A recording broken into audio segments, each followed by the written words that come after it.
Я вас познакомил с альбомами классической музыки сэра Пола Маккартни. А теперь я вам предлагаю вернуться к рассмотрению его альбомов поп-роковой музыки, которые есть в моей коллекции. И мы продолжим наш обзор с альбома под названием Off the Ground. Этот альбом Пол Маккартни выпустил в 1993 году. В моей коллекции данный альбом представлен оригиналом, выпущенным в Великобритании.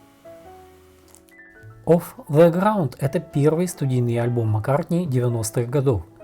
На обложке альбома изображены ноги Маккартни, его жены Линды и членов гастролирующей группы Маккартни. Маккартни захотел записать альбом со своей концертной группой вживую, в студии. То есть группа репетирует всю песню, а затем ее записывает за один дубль, вместо того, чтобы записывать каждый вокальный и инструментальный трек отдельно. Такой вид записи давал более непосредственный, натуральный вариант песен. Off the Ground содержит несколько прекрасных песен, дарящих оптимизм. На этом альбоме есть также пара песен, написанных Маккартни вместе с Элвисом Костелло, хотя сам Костелло не принимал участия в процессе записи этого альбома. Тематическое содержание альбома более политически и общественно активное, чем в предыдущих альбомах Пола. Тут и за мир во всем мире, и протест против опытов и испытаний лекарств на животных. Очень люблю на этом альбоме песню Hope of Deliverance. Она выпускалась как сингл. Как об этой песне написали в журнале Rolling Stone, это одна из тех прекрасных маленьких мелодий, которые Маккартни вытаскивает из своего подсознания автора песен, как жемчужину из раковины. Обманчиво тонкая, легко запоминающаяся, она беззаботно предлагает позитивный настрой на предстоящие дни. Альбом получил золотой диск в США. Как вы знаете, в 90-х годах основные тиражи альбомов выходили уже на CD. Тиражи на виниле были в гораздо меньших количествах, поэтому альбомы популярных исполнителей, выпущенные в 90-е, на виниле имеют более высокую стартовую цену в сегодняшних продажах. Безусловно, исключения есть везде и всегда. Этот альбом Маккартни в оригинале на виниле сейчас продается на дискоксе, начиная от 100 и до 200 с лишним евро. В 1997 году Пол Маккартни выпускает свой очередной сольный альбом. Альбом называется Flaming Pie – «Пылающий пирог». В моей коллекции данный альбом представлен оригиналом, выпущенным в США. Вы и сегодня можете на дискоксе купить запечатанный оригинал этого альбома по цене от 100 до 200 долларов. Flaming Pie был выпущен через 4 года после выхода предыдущего альбома Off the Ground. Альбом записывался в нескольких местах в течение 2 лет. Также в него вошли 2 песни 1992 года. В записи альбома принимали участие несколько членов семьи и друзей Маккартни. Ринго Старр сыграл на ударных, а Джефф Лин из Electric Light Orchestra поработал над этим альбомом в качестве сопродюсера, вокалиста, гитариста и клавишника. Впервые на альбоме Пола сыграл его сын Джеймс Маккартни. Джеймс великолепно исполнил гитарное соло в треке Heaven on a Sunday. Это был последний альбом с вокалом Линды. В последний раз продюсер группы Beatles Джордж Мартин занимался аранжировкой песней Маккартни. Название Flaming Pie – это своего рода ссылка на анекдот, который Джон Леннон рассказывал о происхождении названия группы Beatles. Оно пришло в видении. На пылающем пироге появился мужчина и сказал: «С этого дня вы Beatles». Ну отлично. Уже после первой звукозаписывающей сессии с Лином Маккартни получил плохие новости. У его жены Линды был рак груди. Пол решил продолжить и завершить работу над альбомом. Как он сказал, особенность таких моментов в жизни в том, что нет другого выбора, кроме как продолжить работу, потому что другим вариантом было бы просто лечь и заснуть. Так что вам просто нужно смириться с этим, вам нужно что-то делать, нужно ходить к врачам и продолжать дело. После того, как Линде поставили диагноз, Маккартни написал 2 песни. Ни одна из них не наполнена горем. Это песни Really Love You и Heaven on a Sunday. Но грустные песни на этом альбоме все-таки есть. Возможно, у альбома есть свои недостатки, но это один из редких альбомов Маккартни, где он борется с эмоциями слишком сильными, чтобы аккуратно уместиться в рамки обычного поп-альбома. Маккартни, который был наиболее вдумчивым при написании материала Flaming Pie, на протяжении всего проекта демонстрирует свои лучшие качества, исполняя приятные, задумчивые и меланхоличные мелодии. Flaming Pie занял второе место в чартах Великобритании и США, получив золотой диск также в обеих этих странах. Альбом также вошел в топ-20 во многих странах. Критики альбом в основном хвалили. Альбом занял 988 место в рейтинге списка 1000 лучших альбомов всех времен. Очень приятный мелодичный альбом. Для продвижения альбома Маккартни провел онлайн-чат, и это мероприятие вошло в Книгу рекордов Гиннесса по количеству людей, одновременно посетивших онлайн-чат. У меня странное отношение к этому альбому. Он мне очень нравится, но рука не поднимается его открыть, как что-то ценное, особенное. Я надеюсь, когда-нибудь наступит день, когда я не смогу его не открыть. Кстати, в Великобритании альбом Flaming Pie не смог занять первое место, а занял второе, так как первое место занял вышедший в то же время дебютный альбом группы Spice Girls. И, конечно же, этот альбом также есть в моей коллекции, впрочем, как и второй их альбом. И это не переиздание, а оба оригинала. Люблю этих девчат. Свой следующий студийный альбом Пол Маккартни выпускает в 1999 году. Альбом называется Run Devil Run. В моей коллекции данный альбом представлен необычным экземпляром. Это тот же альбом, но не на 12-дюймовом виниле, как мы обычно привыкли это видеть, а на 8-7-дюймовых синглах. Две песни с одной и другой стороны по одной песне. 8 таких синглов и плюс буклет. Бокс имеет свой номер, это ограниченный лимитированный выпуск. Я соглашусь с тем, что слушать целый альбом вот так вот по одной песне на стороне, а потом идти переворачивать пластинку и так далее, это неудобно. Но в этом выпуске есть свои преимущества. 12-дюймовый вариант выпуска этого альбома имеет в себе 15 песен, а этот выпуск имеет 16 песен. В качестве дополнительной песни представлена песня под названием Fabulous. Очень довольно-таки милая коробочка. Через год после смерти своей жены Линды Пол вернулся в студию, и он захотел сделать запись для хорошего настроения, в раскованной, свободной манере. Пол собрал друзей, в том числе гитариста Дэвида Гилмора, и решил записать сборник рок-н-ролльных песен 50-х годов с минимальными репетициями в живой манере исполнения. И Полу это удалось. Гилмор тут постарался на все 200%, а за ударной установкой поработали барабанщики Ян Пейс из Deep Purple и Дэйв Мэттакс из Fairport Convention. На альбоме набор каверов на мало знакомые старые песни.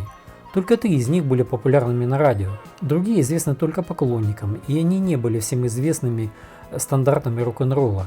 Есть здесь и замечательные новые песни Пола: Run Devil Run, Try Not to Cry и What It Is. Свое название альбом Run Devil Run получил от Пола Маккартни, который увидел эту надпись на магазине в городе Атланта, штат Джорджия. Мне очень нравится этот заводной динамичный альбом. Несмотря на то, что это альбом каверов, Пол внес в него много личного. Это отличная, бескомпромиссная работа Пола Маккартни. 14 декабря 1999 года Маккартни вернулся в свой родной Ливерпуль на сцену каверн-клаба, чтобы сыграть сет для рекламы этого альбома. Я был в каверн-клабе летом прошлого года. Слушал там выступление одного парня, который пел песни Битлз под гитару. Звучало неплохо.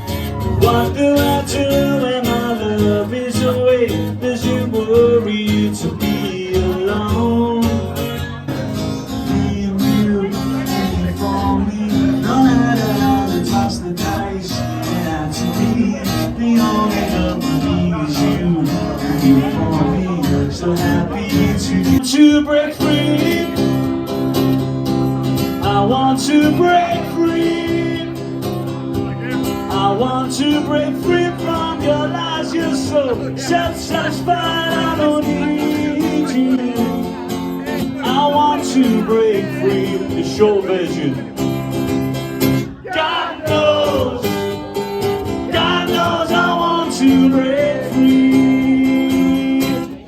конечно, пока слушал, выпил бокал хорошего местного пива. Ну а после я отправился в следующий знаменитый клуб. Но как можно было, будучи в Ливерпуле, не зайти и не выпить пиво в клубе Джакаранда? В том самом клубе, где выступала группа Beatles в самом начале своей карьеры. Неудивительно, что и там посетителей развлекал юный исполнитель песен Beatles.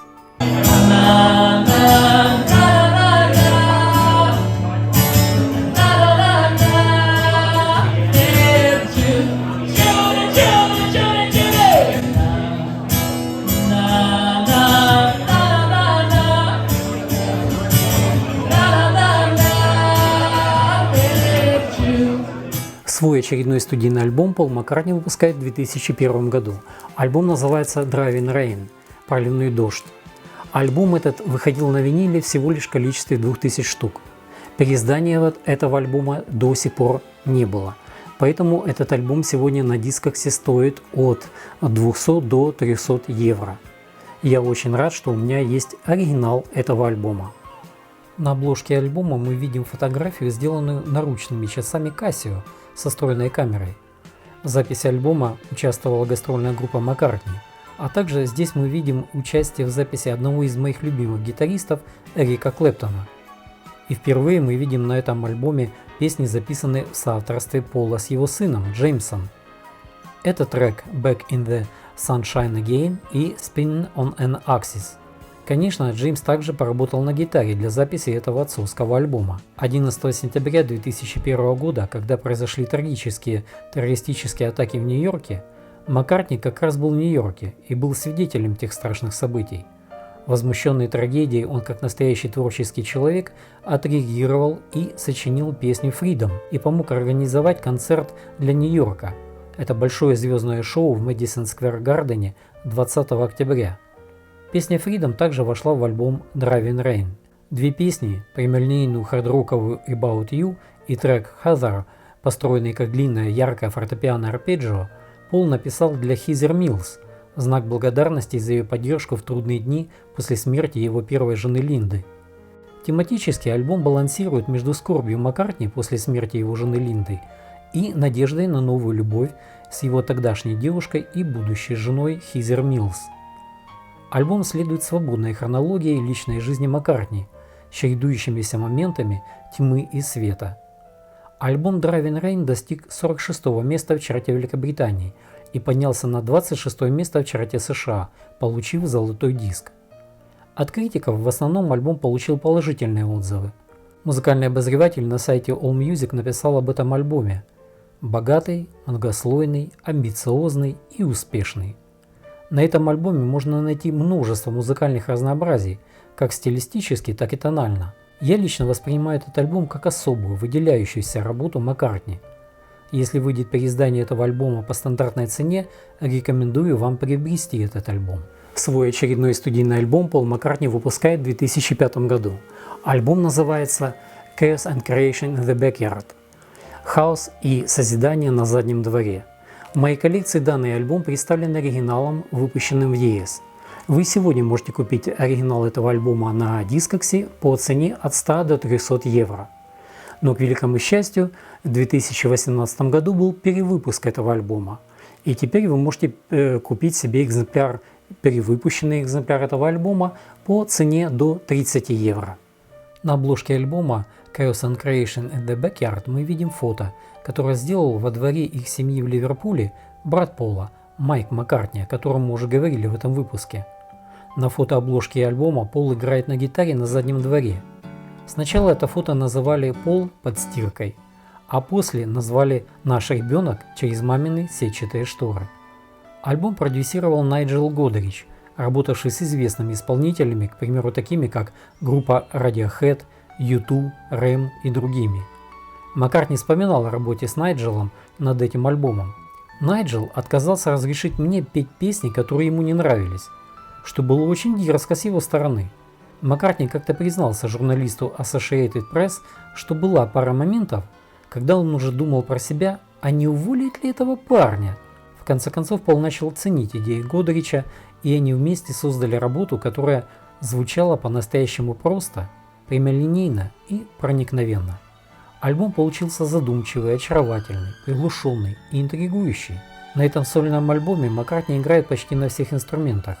В 4 из 13 треков альбома не упоминаются никакие другие музыканты среди исполнителей. Применение при записи таких инструментов, как мелодика, дудук, физгармония, клавесин, спинет, флюгергорн придали в звучании альбома нероковые элементы, способствующие ощущению утонченного, величественного сюрреализма.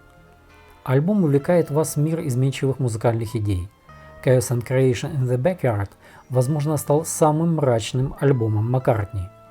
Песню Friends to Go на этом альбоме Маккартни посвятил своему бывшему коллеге по группе Beatles Джорджу Харрисону. Альбом получил 4 номинации на Грэмми, в том числе в категории «Альбом года». В New York Times Джон Паррелес написал, что возвращение Маккартни к своей роли мультиинструменталиста сделало песни более интимными и менее традиционными.